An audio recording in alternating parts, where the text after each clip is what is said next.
Assalamualaikum warahmatullahi wabarakatuh. Selamat datang Waalaikumsalam di warahmatullahi. Suara Hamka, obrolan ringan di podcast Majelis Hukum dan HAM, Pimpinan Pusat Muhammadiyah.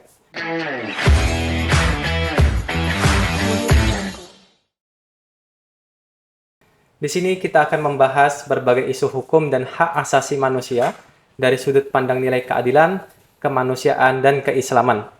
Saya Diponegoro akan menemani Anda dalam episode kali ini.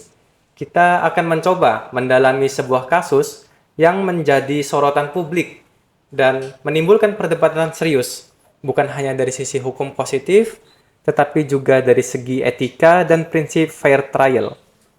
Telah hadir bersama kita seorang narasumber luar biasa. Beliau adalah Ketua Bidang Kebijakan Advokasi Hukum, HAM, dan Etika Profesi Hukum di Majelis Hukum dan HAM, Pimpinan Pusat Muhammadiyah. Beliau juga merupakan dosen di Fakultas Hukum Universitas Muhammadiyah Yogyakarta. Selamat datang Bapak Mukhtar Zuhdi, Sarjana Hukum, Magister Hukum.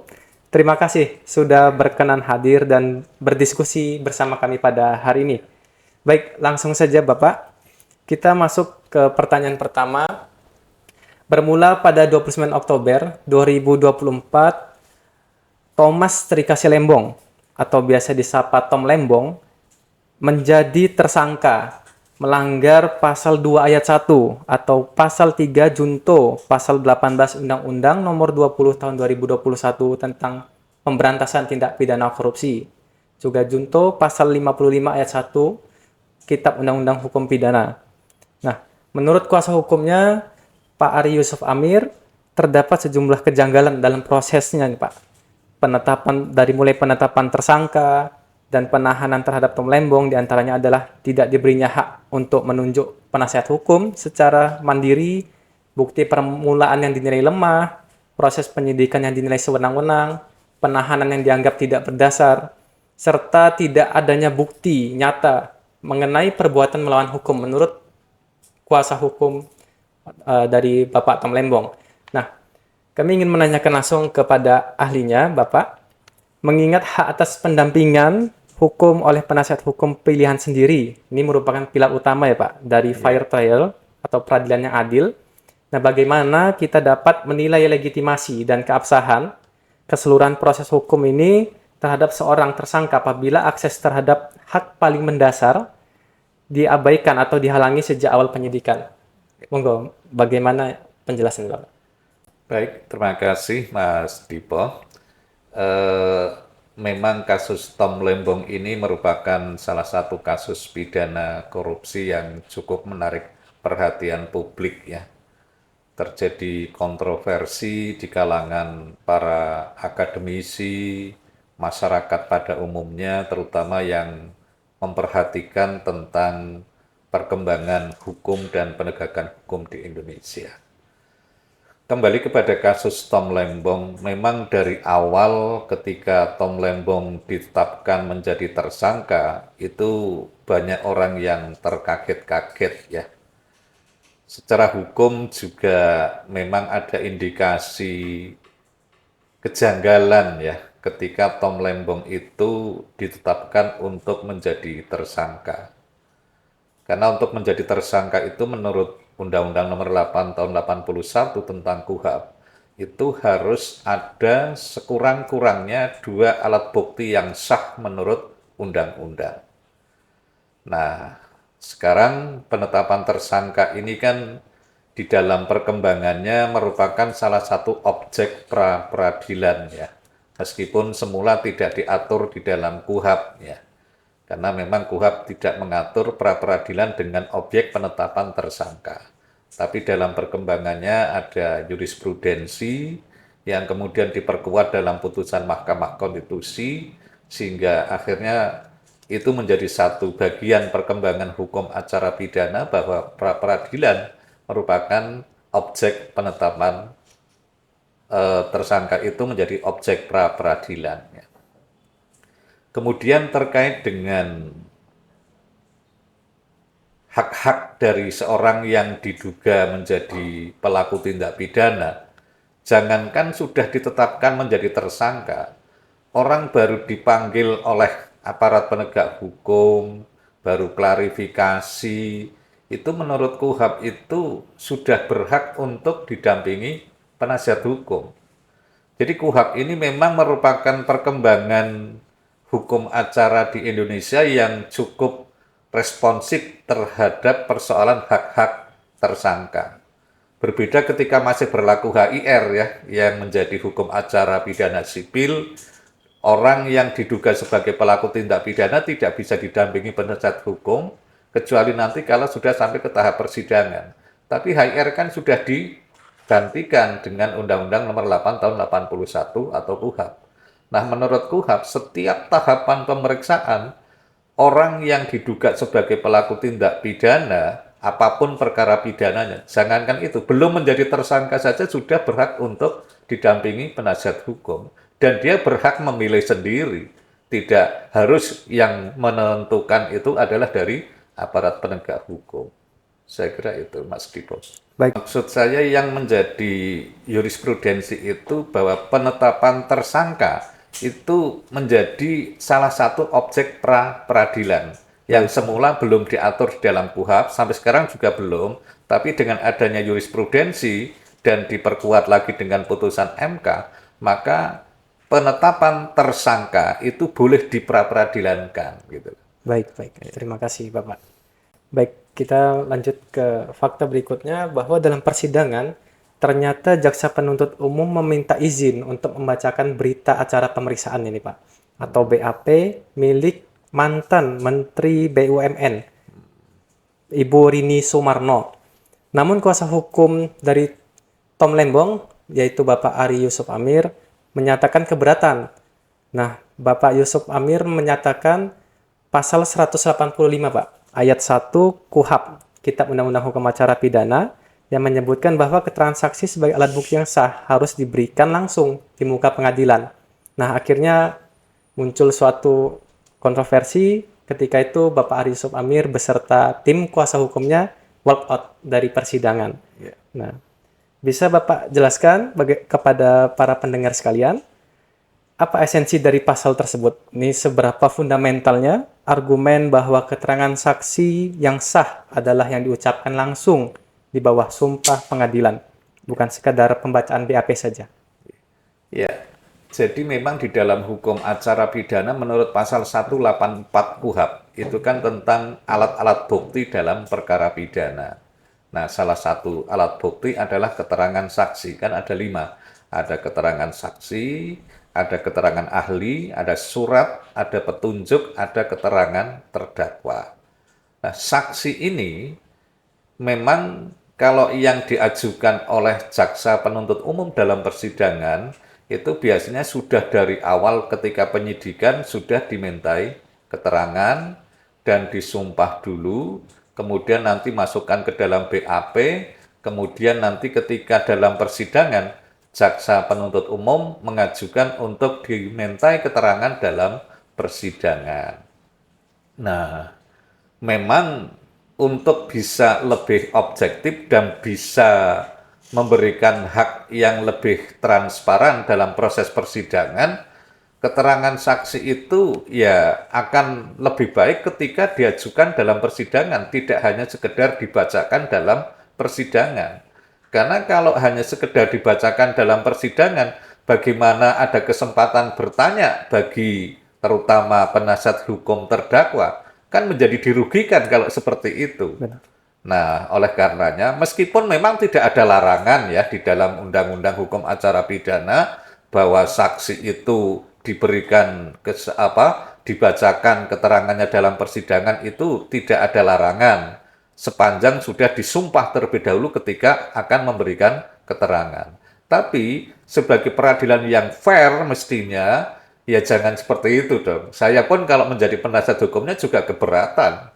Ya, kami juga pernah mengajukan keberatan dalam persidangan ketika ada saksi yang menurut hemat kami selaku penasihat hukum terdakwa itu penting dan kami akan mengajukan pertanyaan-pertanyaan. Bagaimana kita haknya kalau seperti itu? Kan nggak ada kesempatan bertanya. Sehingga seolah-olah hanya karena saksi yang diajukan jaksa itu kan saksi yang memberatkan bagi terdakwa. Nah, menguntungkan bagi jaksa untuk meyakinkan kebenaran dakwaannya, bagi hakim nantinya, tapi bagi terdakwa atau penasihat hukumnya kan nggak ada kesempatan bertanya. Padahal kita ingin mengajukan pertanyaan-pertanyaan kepada saksi yang mau diajukan tersebut. Nah, itulah maka penasihat hukum berhak untuk mengajukan keberatan. Dan hakim yang bijak biasanya justru menanya bagaimana apakah penasihat hukum keberatan atau tidak kalau saksi ini akan dibacakan saja dalam persidangan. Mestinya kan begitu, bukan otoriter seperti itu. Saya kira itu. Baik, sangat menarik. Ya, seharusnya hakim lebih bijaksana dalam Iya, menetapkan ini peradilan yang fair mestinya peradilan begitu. yang fair. Iya. Seharusnya dipertimbangkan juga pendapat dari penasihat hukum bahwa Betul. keberatan Iya. apabila tidak dihadirkan secara langsung. Baik, ini sangat menarik poin kedua ini. Dan yang ketiga ini Pak, berdasarkan pasal 2 ayat 1 Undang-Undang Tipikor, bahwa setidaknya ada 3 elemen penting dalam menetapkan seseorang untuk menjadi bersalah atau tersangka dalam perkara korupsi. Nah, ini menjadi hal yang sangat sering dibahas belakangan ini ya di media sosial. Iya. Yang pertama itu adanya perbuatan melawan hukum atau biasa disebut actus reus. Kemudian yang kedua adanya niat jahat atau kesengajaan, yaitu mens rea. Dan ketiga yaitu terjadinya akibat nyata berupa kerugian keuangan negara. Nah, ternyata dalam fakta persidangan pada saat pembacaan putusan kemarin, hakim sendiri menyatakan bahwa tidak terbukti salah satunya itu di mens rea atau adanya niat jahat. Nah, ini sebenarnya menjadi menarik. Mengapa tidak terbukti mens rea namun tetap dijatuhi pidana begitu Bapak? Nah, yang jadi pertanyaan ini, mengapa penting untuk memastikan ketiganya ini benar-benar terbukti dalam perkara korupsi, baik actus reus, mens rea maupun kerugian keuangan negara? Monggo Bapak. Iya. Jadi tindak pidana korupsi itu berdasarkan Undang-Undang Nomor 31 Tahun 99, Yungto Undang-Undang Nomor 20 Tahun 2001, ya. Tindak pidana korupsi itu kan sebetulnya dikelompokkan menjadi 2 golongan, ya. Pertama adalah tindak pidana korupsi yang merugikan keuangan atau perekonomian negara. Yang kedua ada tindak pidana korupsi yang tidak berakibat merugikan keuangan negara seperti gratifikasi. Nah, untuk kasus Tom Lembong ini adalah termasuk perkara pidana korupsi yang menurut unsur deliknya itu ada akibat berupa kerugian negara. Pasal 2 ayat 1 Undang-Undang 3199, unsurnya itu kan yang pertama harus ada barang siapa, pelakunya ya. Yang kedua adalah adanya perbuatan melawan hukum.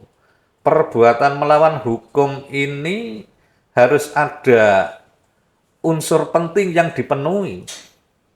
Ya. Karena tindak pidana korupsi ini kan bukan tindak pidana korupsi karena kelalaiannya, tapi harus ada niat atau mens rea untuk melakukan kejahatan. Nah, kalau di dalam fakta-fakta yang terungkap dalam persidangan, Tom Lembong ini kan melakukan tindakan secara administratif menjalankan perintah dari presiden, karena dia seorang menteri ya, untuk memberikan legalitas administratif karena pemerintah bermaksud untuk menjaga stabilitas harga gula di pasaran. Maka kalau tanpa ada dokumen yang bersifat administratif dari pemerintah, maka para importer-importer itu kan tidak bisa melakukan. Nah, dia menjalankan perintah presiden.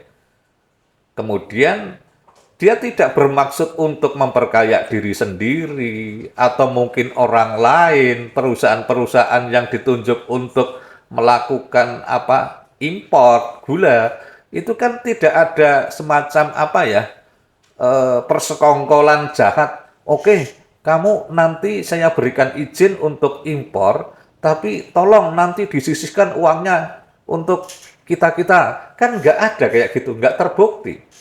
Sehingga mens rea-nya maupun actus reusnya, perbuatan yang persekongkolan untuk bermaksud jahat, menguntungkan korporasi, itu nggak ada. Sehingga mens rea maupun actus reusnya itu tidak terpenuhi. Padahal unsur tindak pidana korupsi itu harus ada perbuatan melawan hukum atau kesalahan yang di dalam bahasa Belandanya schel. Schel itu kan ada dolus, ada culpus, kesengajaan dan kealpaan. Nah, ini baik sengaja maupun kealpaan nggak ada itu. Nah, makanya kalau menurut saya, pasal 2 ayat 1 dalam kasus Tom Lembong ini tidak terpenuhi unsur delik tentang unsur melawan hukumnya. Karena tidak adanya mens rea itu tadi. Jadi kan Tom Lembong lebih-lebih diperkuat bahwa dia tidak menerima aliran dana sepeser pun dari impor gula tersebut. Sehingga tidak ada maksud jahat dan sebagainya, tapi hanya sebatas menjalankan perintah dari atasan untuk menjalankan kebijakan agar harga gula itu bisa dijaga dengan baik. Nah, makanya dalam dakwaannya dan putusannya itu kan diyungtukan dengan pasal 55 ayat 1 KUHP bersama-sama. Loh, kalau misalnya dia dituduh menjalankan perintah dari atasan katakanlah, mestinya kan yang memerintahkan juga harus diperiksa juga, diposisikan menjadi terdakwa juga. Kan di dalam pasal 55 itu kan ada yang menyuruh lakukan, ada yang melakukan, ada yang turut serta melakukan. Nah, ini hanya yang melakukan saja. Kapan dia yang menyuruh perintah itu diberikan? Ya paling tidak dimintai keterangan di dalam penyidikan maupun dalam persidangan. Tidak sama sekali. Mestinya bersama-sama menjadi terdakwa. Nah, mungkin perusahaan-perusahaan ditunjuk untuk mengimpor itu yang mungkin posisi yang bukan yang menyuruh lakukan kan, tapi yang menyertainya atau yang turut serta melakukan gitu. Baik, berarti sebenarnya Pak Tom Lembong ini menjalankan perintah atasan ya Pak untuk melakukan impor Dan gula. itu ranah administratif bukan tindak pidana. Benar. Karena kalau hanya sekedar salah administratif kemudian dipidana, lalu unsur pidananya ya menjadi tidak masuk. Oke. Dan delik korupsi pasal 2 ayat 1 ini termasuk delik material. Dulu memang ada kata dapat kan, dapat berakibat menimbulkan kerugian negara. Tapi berdasarkan putusan MK tahun 2016, kata dapat itu dicabut. Sehingga sekarang mutlak yang namanya korupsi itu harus menimbulkan kerugian negara. Baik, berarti dari unsurnya setelah penjelasan tadi mens rea-nya itu tidak terbukti karena berdasarkan putusan MK juga kata dapat itu sudah dihapuskan ya Pak. Dihapus karena dulunya kan baik menimbulkan kerugian atau tidak, tapi dapat, ada kata-kata dapat. Kalau dapat itu kan opsional ya, bisa Multitafsir, iya, bisa tidak ya. Tapi kata dapat itu dalam putusan MK tahun 2016 itu sudah dianulir. Jadi langsung yang namanya setiap tindak pidana korupsi menurut pasal 2 dan 3 itu harus dibuktikan akibat berupa kerugian negara atau perekonomian negara. Baik, ini jadi suatu pengetahuan baru bagi kami bahwa harus ada kerugian yang pasti dari Iya. negara ini. Dan harus dihitung, jangan kayak kemarin dalam kasus Tom Lembong, itu kan nggak jelas itu. Nilai kerugian negara berapa, apakah berdasarkan audit BPKP ataukah tidak, itu juga hakim kayaknya nggak jelas itu dalam pertimbangannya itu. Baik. Jadi menarik ternyata harus adanya suatu kejelasan ya dari nilai korupsinya ini sebenarnya ada atau tidak yang Dan dihitung berapa langsung oleh nilainya, BPKP. iya. Baik, Bapak. Baik. Nah, jadi seharusnya bagaimana, Pak? Kalau tidak terbukti mens rea-nya, apakah seharusnya putusan hakim itu lepas atau bagaimana? Iya. Dalam putusan perkara pidana itu kan ada 3 macam. Baik. Yang pertama adalah putusan berupa penjatuhan pidana. Putusan penjatuhan pidana itu apabila di dalam persidangan hakim berpendapat bahwa terdakwa terbukti bersalah melakukan tindak pidana yang dituduhkan oleh jaksa penuntut umum. Jadi kesalahannya terbukti tindak pidananya. Itu yang pidana ya. Kalau yang kedua adalah bebas. Bebas sebaliknya, memang perbuatan pidananya tidak terbukti. Nah, atau yang ketiga, lepas. Lepas itu perbuatannya terjadi. Iya, Tom Lembong mengaku melakukan perbuatan dalam rangka menjalankan tugas atau perintah dari presiden. Nah, mestinya kalau menurut hemat saya, putusan kasus Tom Lembong itu lepas karena perbuatannya terjadi tapi tidak merupakan tindak pidana, sehingga harusnya putusan lepas dari segala tuntutan hukum. Baik, ini sangat menarik bahwa harusnya ketika itu hakim memberikan putusan onslet ya Pak, atau lepas ya. Iya, Nah, karena memang Tom Lembong mengakui kalau itu perintah jabatan, tetapi tidak terbukti unsur adanya niat jahatnya itu tadi. tidak bisa Tidak dipidana bisa karena dipidana. memang bukan tindak pidana. Baik, baik. Ya bisa bebas, bisa lepas, tapi mungkin yang pas lepas kalau menurut saya pribadi pendapatnya sebagai orang pidana dan kebetulan praktisi sebagai lawyer gitu ya. Baik, terima kasih. Kita lanjut ke pertanyaan yang keempat, Bapak. Ya, Nah, ini dalam amar putusan yang dibacakan pada Jumat 18 Juli 2025, Majelis Hakim menyebutkan bahwa salah satu hal yang memberatkan vonis terhadap Tom Lembong adalah kecenderungannya ini menganut dan mengedepankan sistem ekonomi kapitalis. Nah, menurut Hakim, sistem tersebut bertentangan dengan sistem ekonomi Pancasila dan ekonomi yang mengedepankan keadilan sosial. Ini menjadi suatu pertanyaan bagi kita. Waktu pertama mendengar berita ini, bagaimana? Apa yang Bapak pikirkan? Apakah dari dasar hukum ataupun dasar pemikiran ini bisa menjadi suatu pertimbangan untuk seseorang itu dipidana? Nah, apakah di dunia hukum kita ini hal seperti ini sering terjadi, Bapak? saya kira saya justru kadang heran ya, pertimbangan hakim hal yang memberatkan seperti itu saya kira kok menurut saya hal yang mengada-ada. Ya. Apakah orang yang menjalankan kebijakan justru dalam rangka untuk menyelamatkan keadaan pasar gula itu di masyarakat jangan sampai liar, itu termasuk kategori sistem ekonomi yang kapitalis? Itu juga perlu dipertanyakan. Ya, baru dari sisi itu saja orang masih bertanya-tanya. Mungkin ahli ekonomi atau mungkin politik ekonomi sangat paham. Apakah iya kebijakan impor gula dalam rangka untuk menjaga kestabilisan harga gula itu termasuk ekonomi kapitalis? Itu satu hal.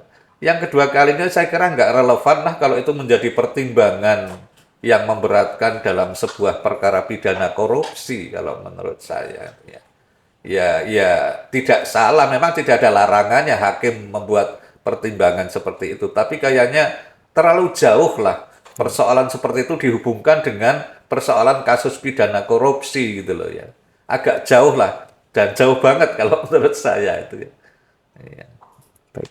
Jadi sebenarnya kalau pertimbangannya dari segi pemikiran ekonomi kapitalis, sebenarnya kalau menurut pendapat Pak Mukhtar sedikit jauh ini ya. Iya. Nah, ini justru sebenarnya ingin menyelamatkan ekonomi kita dengan melakukan impor gula tadi ya, Pak ya. Tuh. Baik. Lalu bisa Bapak jelaskan apa sebenarnya yang dimaksud dengan fakta persidangan nih kepada pemirsa kita yang mungkin masih umum. Nah, kenapa fakta persidangan ini penting untuk dijadikan suatu pertimbangan dalam pengambilan keputusan hakim? Ya. Fakta persidangan itu kan alat-alat bukti yang diajukan di dalam persidangan yang memang dapat menimbulkan keyakinan bagi hakim sebagai bahan pertimbangan untuk menentukan salah atau tidaknya seorang terdakwa. Makanya dari jaksa penuntut umum mengajukan alat-alat bukti, entah itu keterangan saksi atau ahli, surat, petunjuk, dan keterangan terdakwa. Demikian juga terdakwa atau melalui penasihat hukumnya itu juga punya hak yang sama untuk mengajukan alat-alat bukti meskipun kepentingannya berbeda. Kalau jaksa penuntut umum itu mengajukan alat bukti dalam rangka untuk meyakinkan dalil dakwaannya, pasal dakwaannya bahwa terdakwa itu bersalah, tapi kalau terdakwa atau penasihat hukumnya itu membuktikan sebaliknya bahwa tidak terbukti bersalah atau setidak-tidaknya meringankan yang dapat mengkonter tuduhan dari jaksa penuntut umum. Nah, sehingga apa yang digelar di dalam persidangan baik yang diajukan jaksa penuntut umum maupun oleh terdakwa melalui penasihat hukumnya, itulah fakta-fakta yang harusnya digali oleh para penegak hukum sesuai dengan posisi masing-masing. Kalau jaksa untuk menggali fakta itu dalam rangka untuk meyakinkan dakwaannya atau tuntutannya itu. Kalau penasihat hukum atau terdakwa itu menggali fakta-fakta dalam rangka untuk kepentingan dirinya sebagai pembelaan agar hak-haknya bisa diyakini oleh majelis hakim. Nah, majelis hakim itu meramu dari apa yang terungkap di dalam persidangan. Karena hakim itu kan di dalam sistem peradilan pidana itu kan teori pembuktian yang dipakai menurut KUHAP pasal 183 KUHAP itu tentang negatif wetelek bawis teori, pembuktian secara negatif berdasarkan undang-undang secara positif. Hakim bisa menentukan salahnya terdakwa apabila dia yakin bahwa terdakwa itu memang terbukti berdasarkan fakta-fakta dalam persidangan melakukan tindak pidana. Tapi keyakinan itu tidak boleh sembarangan, harus didukung oleh sekurang-kurangnya dua alat bukti yang sah menurut undang-undang. Sehingga ada dua komponen bagi hakim untuk memutuskan kesalahan terdakwa. Pertama keyakinan, tapi keyakinan yang didukung oleh dua sekurang-kurangnya alat bukti yang sah menurut undang-undang. Itu negatif wetelek bawis teori yang dianut di dalam sistem peradilan pidana Indonesia. Baik, terima kasih Pak. Berarti ada pembuktian secara negatif ya, yang mengharuskan setidak-tidaknya ada dua alat bukti yang sah ini. Iya, dan menimbulkan keyakinan bagi Keyakinan. hakim. Baik, terima kasih Bapak. Nah, ini ada pertanyaan yang terakhir Bapak. Pertanyaannya, tidak bisa dipungkiri bahwa latar belakang Pak Thomas Lembong ini sebagai figur publik ini. Nah, yang sebelumnya juga sebagai Menteri Perdagangan di era Presiden Jokowi, juga belakangan ini ketika pencalonan pemilu, nah berada di salah satu kubu atau pihak ya capres dan cawapres. Nah ini memicu spekulasi publik ternyata terkait potensi adanya unsur di luar hukum dalam proses ini. Nah menurut pendapat Bapak, analisis Bapak, bagaimana publik dan para praktisi hukum dapat secara objektif membedakan antara proses penegakan hukum yang murni atau due process of law ini dengan kemungkinan adanya upaya kriminalisasi terhadap seorang tokoh tertentu. Iya, ya karena saya adalah orang hukum ya, Iya, maka melihat perkembangan di publik ada persepsi-persepsi pendapat-pendapat mengenai kasus pidana Tom Lembong itu ada indikasi adanya intervensi politik dalam penegakan hukum tersebut, saya kira sah-sah saja. Karena orang berpendapat itu sepanjang tidak menimbulkan akibat yang merugikan seseorang, sah-sah saja sebetulnya. Cuma kalau dalam perspektif hukum, ya orang bebas berpendapat, tapi tidak boleh mempengaruhi proses penegakan hukum mestinya. Jadi hakim, jaksa, silakan menjalankan tugas dan fungsinya, tapi jangan terlalu terpengaruh dengan pendapat-pendapat publik yang di luar persidangan. Mestinya fokus pada apa yang terungkap, fakta-fakta yang terungkap dalam persidangan. Tapi is okay lah ya, hampir semua kasus-kasus pidana yang melibatkan tokoh-tokoh tertentu itu memang apa ya, potensi menimbulnya reaksi publik. Apakah ini ada kepentingan politik atau tidak, ditunggangi oleh kekuatan politik atau tidak, itu hal yang sah-sah saja menurut saya. Sepanjang tidak itu tadi intervensi politik di dalam penegakan hukum. Saya kira boleh-boleh saja lah ya. Saya tidak akan memberikan komentar yang terlalu banyak dalam konteks penegakan hukum adanya pendapat-pendapat yang sangat kontroversial terkait kasus tersebut. baik. Berarti menurut pendapat Bapak ini sah-sah saja kalau siapapun berpendapat, yang terpenting adalah bagaimana posisi dari jaksa dan hakim di sini haruslah independen dalam memutuskan suatu perkara. Betul. Baik. Luar biasa. Terima kasih banyak Bapak Muhtar Zuhdi, Sarjana Hukum Magister Hukum, atas pemaparan yang sangat mencerahkan dan mendalam. Semoga diskusi kita hari ini bisa memperkaya pemahaman publik mengenai pentingnya keadilan, hak asasi manusia, dan etika dalam proses penegakan hukum di Indonesia. Untuk para pendengar, jangan lupa untuk terus mengikuti episode-episode Suara Hamka berikutnya, karena kami akan terus mengangkat isu-isu hukum dan hak asasi manusia yang relevan, terbaru, dan kritis bagi bangsa ini. Ikuti kami juga di media sosial kami, Majelis Hukum dan HAM Pimpinan Pusat Muhammadiyah, dan sampai jumpa di episode selanjutnya.